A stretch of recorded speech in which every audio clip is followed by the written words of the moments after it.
Hello and welcome to this video where I am going to show you how to go from anxiety to alignment. My promise for you through watching this video is that I'm going to walk you through exactly how I found freedom from anxiety and how I've helped hundreds of other clients do so over the last 4 years, and all within the next 3 to 6 months. So if you're someone who's suffering with anxiety or emotional reactivity or frustration that you feel stuck, you just can't change or you can't get past it, this video is going to be super helpful for you. I'm going to run you through everything that you need to know, proof from my clients so you can actually see results. I'm going to run you through how we do it. I'm going to run you through what is anxiety and how do we actually overcome it, as opposed to just talking about it forever or trying a million different things and nothing ever works. What do we actually need to do? My promise to you is that by the end of this video, you will have a deep understanding of how we actually go from anxiety to alignment. So let's get stuck in. Firstly, as I mentioned, this is how I found freedom from anxiety, by creating mind, body, and spirit alignment. Plus, I've helped hundreds of other people do the same within just 3 to 6 months. Now, I'm not just saying that, I'm going to walk you through a bunch of testimonials right now. If you want to, you can pause the video, you can read these for yourself. We've got 3 here from Amanda, Eddie, and Leon. We've got another 2 here from Emily and Ryan, who recently worked with me. Now, these people are either professionals, so business professionals. For example, Ryan's a lawyer, M is a audiometrist, or business owners, right? Some people are business owners. So Rebecca, for example, she's a business owner. Antoinette, she was a career professional. We've got Jimmy, who is an engineer. We've got Tim, who is a business owner. Molly, who's a business owner. So we've got a whole bunch of testimonials there. If you want to read through them, you can just pause the video and read them at your own pace. But let me tell you who this is for and who it's not for, right? Because this actually is not for everyone. You've got to really be a certain kind of person for this to work.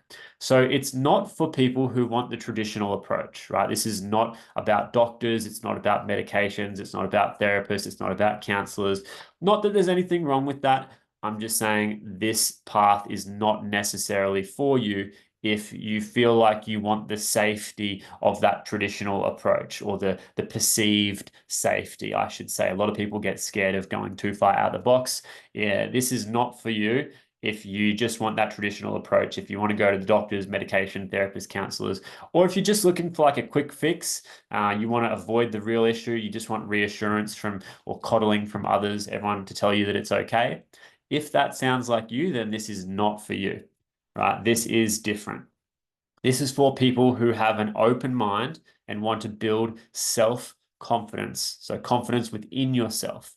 It's for you if you're ready to take control by practicing discipline, routine, and accountability. So we're going to get you to be able to control yourself through discipline, routine, and accountability. And it's for you if you want to implement new habits and confront the real issue, as opposed to just skirting around, which may be what you've done for a while. But if you're here, this is an opportunity for you to actually confront the real issue, as opposed to looking for a million different reasons why you can't do it or you can't change. But before we get into this, let me just quickly explain, who am I?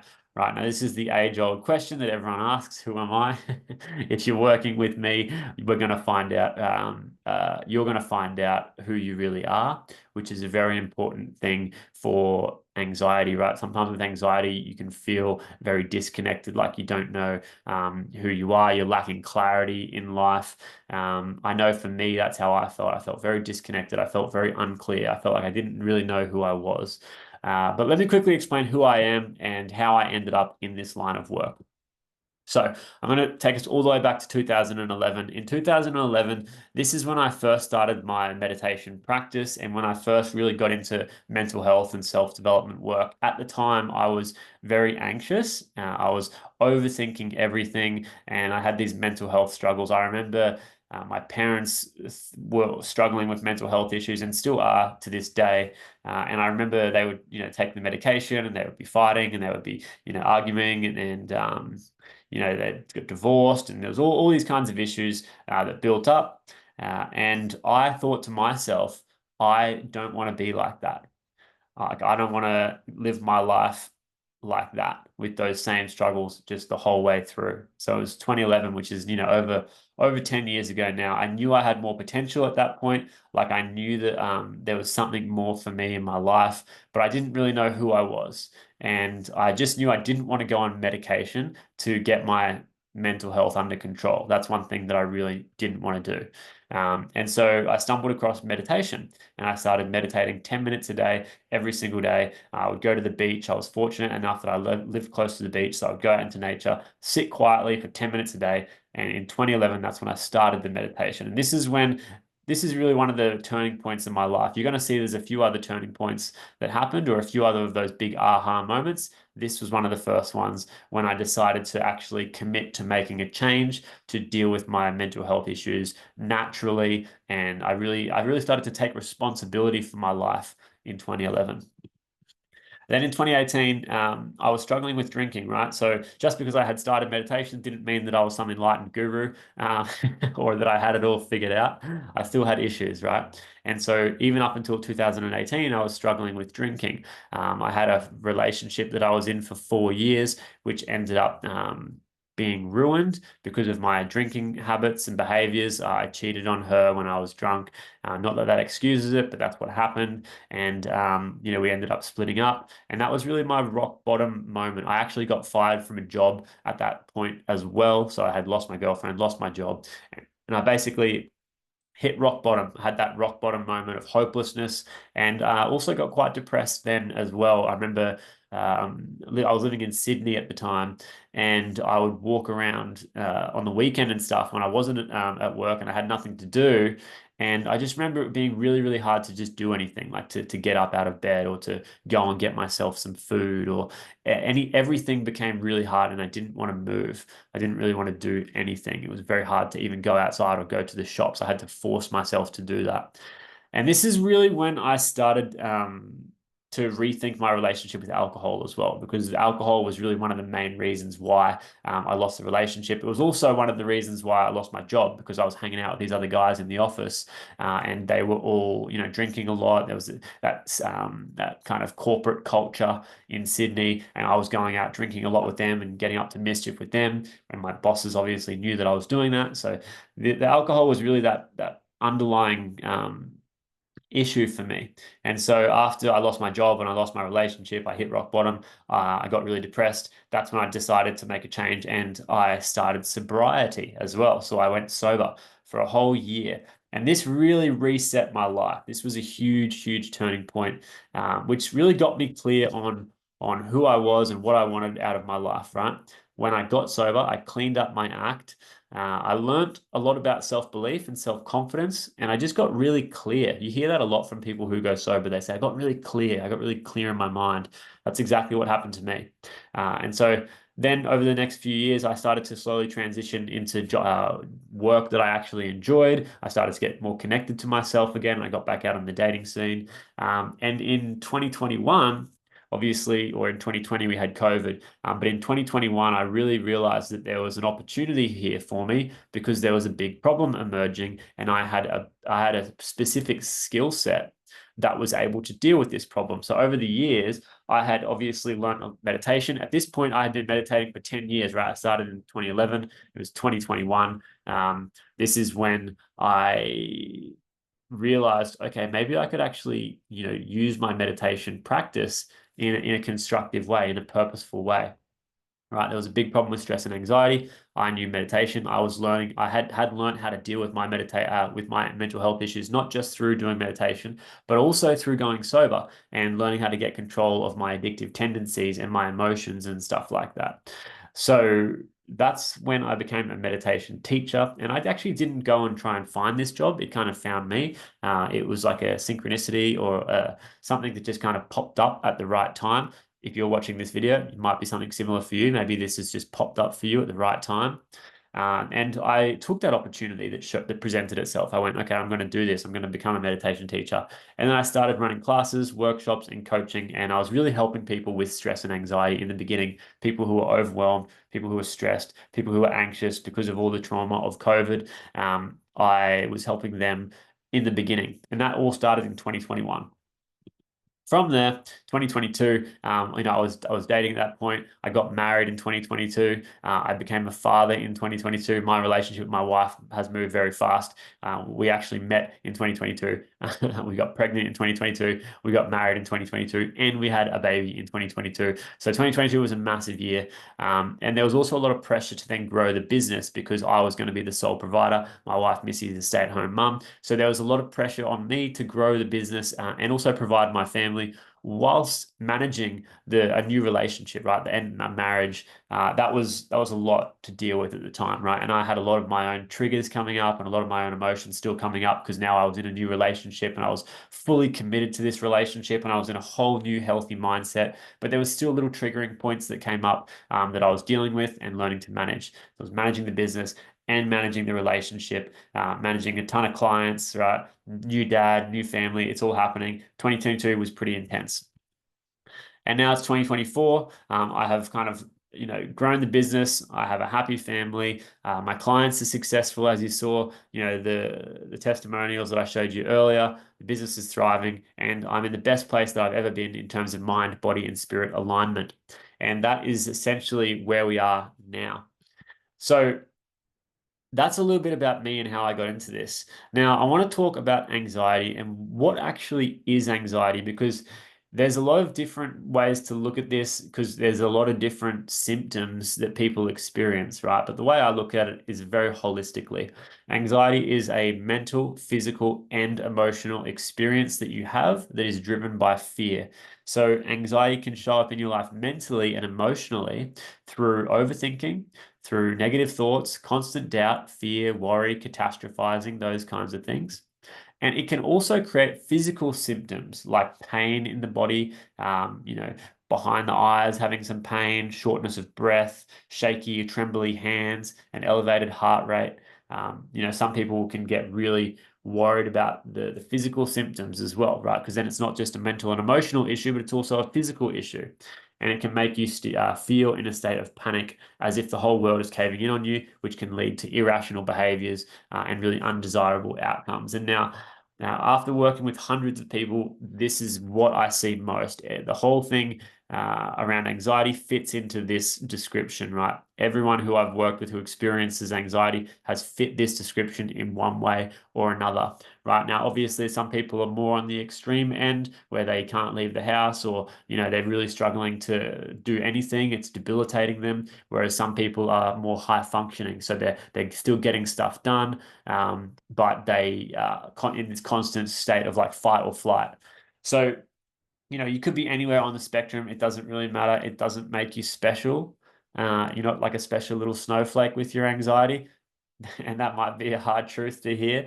But if you're gonna learn from me, you got to understand I'm no bullshit, clean cut, straight to the chase. So we're not doing any special little snowflake stuff here, and we're not doing any victim mentality, right?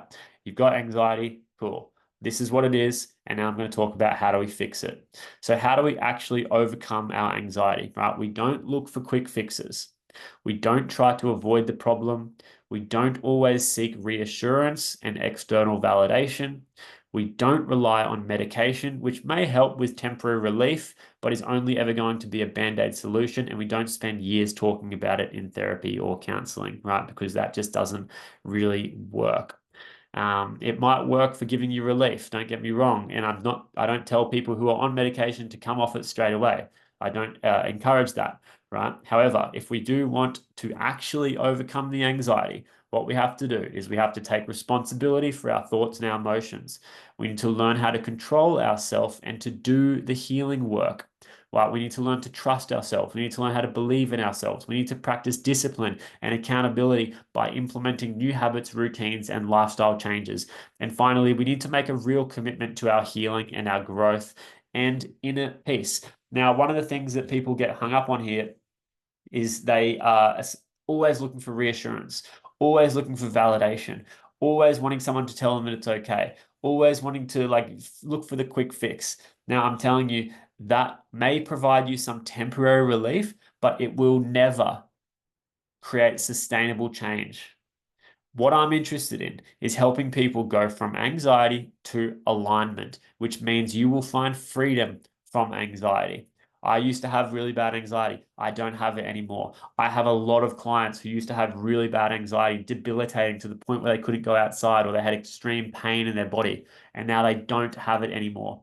So I wanted to just really reiterate this because you need to develop a belief that that is possible. And I'm telling you now that is possible, right? It is possible for you to overcome your anxiety and to find freedom from it. But it will not be done if you're looking for quick fixes, if you're always looking for reassurance and validation, you're not actually taking control of the issue or taking responsibility for your shit. If you can't do those things, it will be very hard for you to actually find freedom from anxiety. The way that you find freedom is by actually taking responsibility and committing to change and actually changing your lifestyle, changing your habits, changing your behaviors, right? Opening your mind up to new ways of thinking, confronting your fears. All of these things are what you need to do if you want to actually overcome your anxiety. And if that's you, I'm interested in talking to you because trust me, I've talked to a lot of people about anxiety who just aren't ready for that. And that's why I said in the very beginning of this training, this is not for you if you want the traditional approach. If you're still too scared to open your mind up, this isn't for you. So let's go back into it. And let's actually dive a little deeper. Now, this is where we're going to open the mind up, right? I'm going to run you through a little framework for understanding yourself, your thoughts, and your emotions. So bear with me here, right? And you might even want to take some notes on this. The first thing that you have to understand is that you experience life through your awareness.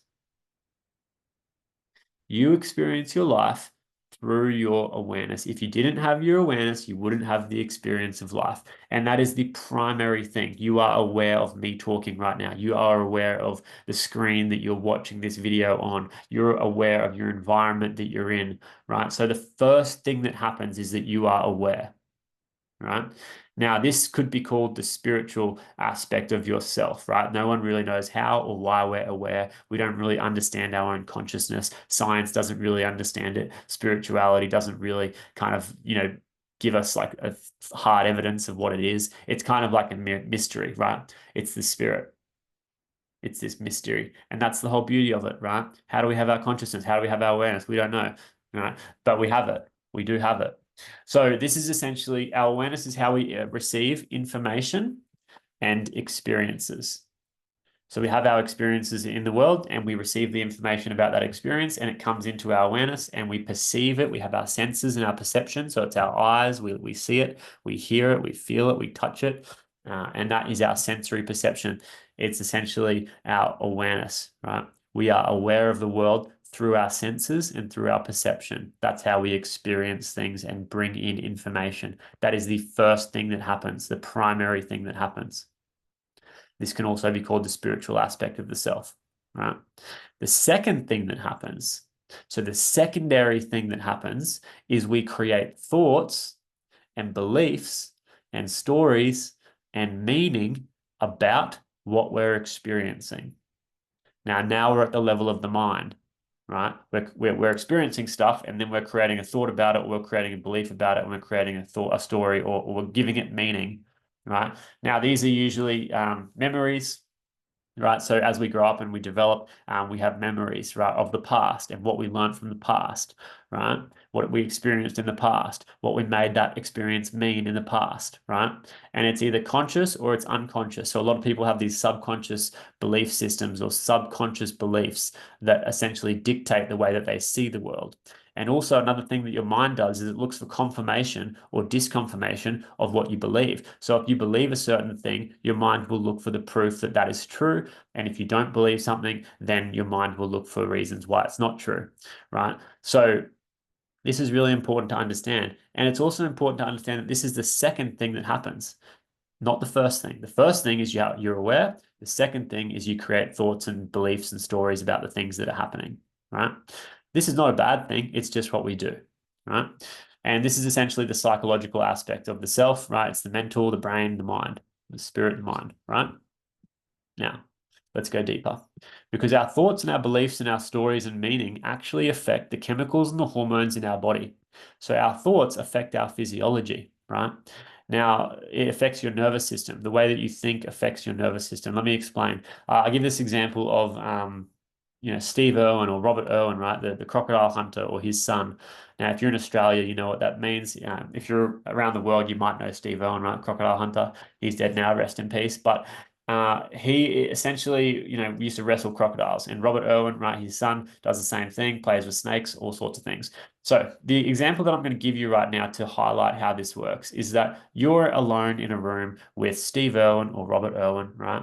And these crocodile hunting people, and someone throws either a crocodile or a snake into the room.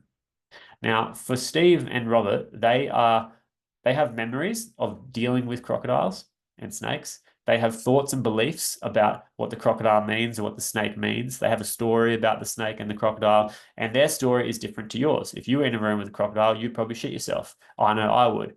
Whereas Steve and Robert, they're probably chill. They're probably like, okay, cool, let's jump on this thing and, wrestle it and make sure it's, we've got it under control. Whereas, so they would be calm and relaxed because they think, okay, cool, I know how to handle this crocodile or this snake. Whereas I would be shitting myself and I would want to run away, and my body would be changing into the fight or flight mode. Whereas they would probably be more calm, right? So your thoughts and beliefs about things start to affect your body. And if we want to change what we're experiencing in our body, so with anxiety, right, let's just say, you're feeling fear and you're going to the fight or flight response. It's usually because you have created a story or a meaning about the thing that you're experiencing, whether conscious or unconscious, which is creating that response in your body. So yes, we need to learn how to regulate the nervous system, but one of the things that we can do to regulate the nervous system is actually change our thoughts and beliefs about what we're experiencing, change our perception of our memories, right? And what happens once your chemicals and your hormones and your physiology starts to change, your nervous system starts to change, is that your emotions and your feelings start to change. You start to feel fear, right? You feel afraid, right? You start to feel worried or doubtful or whatever. And you are either going to suppress those emotions, right? So for example, that might be like avoiding it, like trying to pretend like it's not there, like going to get some reassurance or something like that, or running away from it, or drinking, or getting angry, or doing something to suppress it. Or you might express it. You might say, I'm shit scared, I want to run away, right? Or you might get really angry and frustrated and blow up. Or at this level, you can start to accept your emotions, right? Which is really what we want to do when we have anxiety. We want to learn how to accept it, to confront our fears, to move forward. So finally, we have actions and behaviors, because you will start to act and behave differently depending on the emotional state that you're in. If you're very angry, you're going to act a certain way. If you're very calm and at peace, you will act differently. If you're in love, you will act differently, right? If you're afraid, you will act differently. And the actions and behaviors will give you your results and outcomes. Now, this is it's a feedback loop as well, because once you start acting and behaving anxiously or angrily, it'll start to give you new experiences. You're going to have new thoughts and stories, new physiology in your body, new emotions, and around and around and around you go. This is why you get stuck, right? You're stuck in a cycle because you're just going around and around and around in this feedback loop. So you might be wondering now, well, how do we change this, right? So what we've got to do, and just before I move on, just quickly, how do we we're talking about creating mind, body, spirit alignment here. So we want to create alignment throughout this whole process. So how do we do that? What's the best way to do that? We work on this, your consciousness and your awareness. So we work on developing stronger self-awareness. Most people think that they're aware, but there are deeper and deeper levels of awareness that you can get to, or higher and higher levels of awareness. And essentially what this is when you can connect with awareness, right? This is, I'm a meditation teacher, right? So in meditation, what we're doing is we're actually connecting with our present awareness. And what happens when you connect with your present awareness is you get a blank slate. Because remember, awareness comes before thoughts and beliefs. It's primary.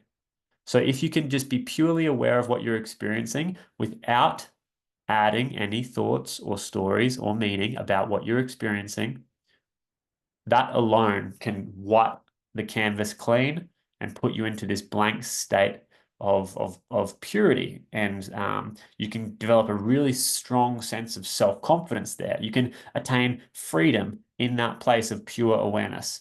You can get inner peace in that place of pure awareness. So first of all, we work on getting up there, getting before the thoughts, right? And for most people, they might say, well, that's hard. I can't do that. I've tried. You haven't tried hard enough, and you probably haven't had the right guidance. Now, I know that's blunt, but that's essentially what we're working with here, right? If you have tried it, but you quit or you stopped, then you didn't really try it, right? So we work on that. And then finally, we also work on changing your thoughts and your beliefs and your stories. So once we create that blank canvas with pure awareness, a present awareness, we've essentially cleaned the whiteboard or cleaned the mirror, right? Then we can start to create or reprogram new thoughts, new beliefs, new stories, new meanings. So we work on our awareness and our thoughts and beliefs, and that will change our chemicals, our physiology in our body, our nervous system, our emotions, our feelings, and our actions and behaviors, which will lead to new results and new outcomes. So we work on those two things to change those things, right? Now, this is just a page full of testimonials to say this actually works, right? If you want to go and read these testimonials for yourself, you can just Google Mind Launch on Google and it'll show you all of these testimonials. I've just screenshotted them and plastered them all over each other because I have worked with hundreds of people and lots of people have given me 5-star reviews, right? So you can go and read all of these 5-star reviews and see what people are saying, right? People are literally changing their anxiety and overcoming it and like life-changing experience, right? Riddled with anxiety over here. Such an epic program here, right? Before Ryan, he had really bad anxiety, overcame it, right? Yeah, you can go and read these, right? Eddie had a great success with the program as well. Josh's coaching is something I would 100% recommend. Best investment for myself. All of these kinds of things, right? This stuff works if you put in the work, if you want guidance, if you want some accountability, you want a clear pathway to actually overcoming your anxiety, then this can help. Now, let me just explain something else, because a lot of the people that I work with, you know, when we start, they feel like they're stuck or they feel like they're in this revolving or devolving loop, right? I'm stuck. I've got low self-worth. I just can't make these changes, right? And so they also have a lot of excuses or blaming or complaining or all the reasons why they can't do it. So this is essentially what happens when you have low self-worth and when you are stuck. You're a person over here, you make a commitment to do something, you might take some action, and then you hit the barrier. Right. So let's say you have tried meditation before, you have tried something before. Maybe you tried breath work or hypnosis or talking to a therapist or psychologist, or maybe you've tried, just general healthy habits, or maybe you tried a nutritionist, or maybe you tried a naturopath or something like that. And you did it for a little while, and okay, maybe it helped a little bit, but then you hit a barrier, and then you made some excuses, you started justifying why it's not working, you started blaming things or people or whatever. You essentially started complaining, or you made all these reasons why it wasn't working or why it couldn't work or why it didn't work. And then you go back to square one. Now, this is the loop of being stuck. It's also the loop of low self-worth. So we do not want to do this, right? We do not want to make excuses. We do not want to justify. We do not want to blame or complain or make all of these reasons why we can't do it, because that will just put you into a vicious cycle and loop of being stuck in low self-worth. What we want to do is we want to develop high self-worth. And this is actually creating change, evolving, evolution. This is what we want. And how this looks different is you have a person, they make a commitment, they take action, they hit a barrier, and then they develop the courage to jump up and over the barrier and keep going. So one thing that often people struggle with is they hit this barrier or they feel a little bit of fear and they decide, nah, I can't do it, or I don't know, I'm not sure, I'm scared. All these reasons, right? Even when it comes to coaching, I've worked with so many people now where they say things like, oh, I'm so glad I did this. I nearly wasn't going to do it, but I'm so glad I did this. This was the best investment I've ever made in myself. I've literally heard that multiple times. And they said, I nearly wasn't going to do it. And some people don't, right? Some people don't jump on board, because what happens usually is when we get to this point of like, oh, do you want to actually do some coaching? They start to feel fear or nervous or worried, or I can't do it. I'm not sure if I can do it. I don't have the money. I don't have the time. I don't have the resources available. If that's true, sweet, that's cool. No worries, right? But if it's just your fear that's holding you back, if it's just a fear barrier, you've got to overcome it, right? You've got to jump over it. You've got to have the courage to go over it, right? Now, sometimes the commitments can be too much of a stretch, where it's like you know, you actually can't afford it or you can't do it or you really don't have the time. But I've worked with tons of mentors and coaches myself, and it always feels like a stretch. But that stretch is what's going to help you get over the barrier, right? You have to stretch to jump over, right? And when you stretch yourself into a bigger version of yourself, that's how you grow, right? And that's how you get achievement.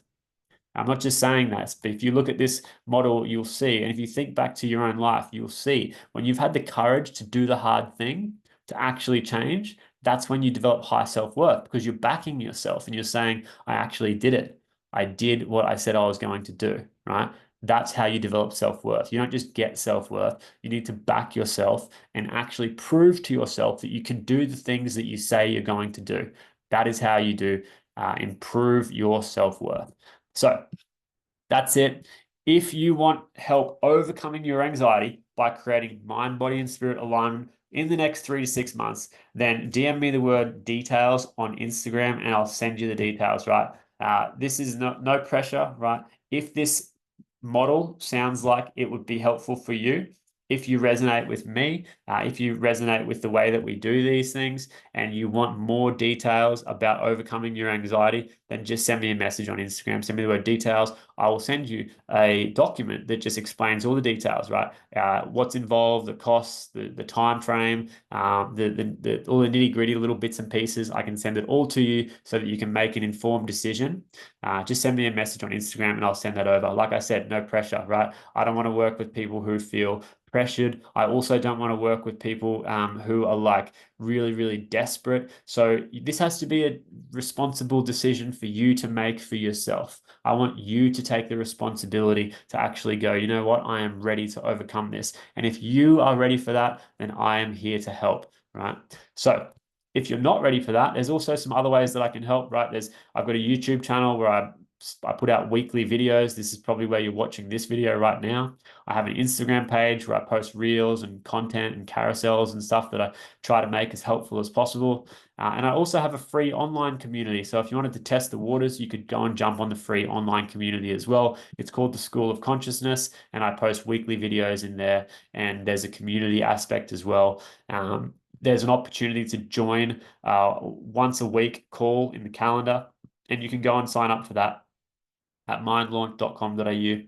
Now, on the website, you're going to see the link to join the School of Consciousness. And if you do want to book a free consultation to talk before we get started, you can also book a free consultation on my website. So that's it. You can either go and join the free community, you can go and book a free consultation, you can follow me on YouTube or Instagram, or if you want the details for this program, then send me the word details on Instagram and I will send you the document with everything that you need to know.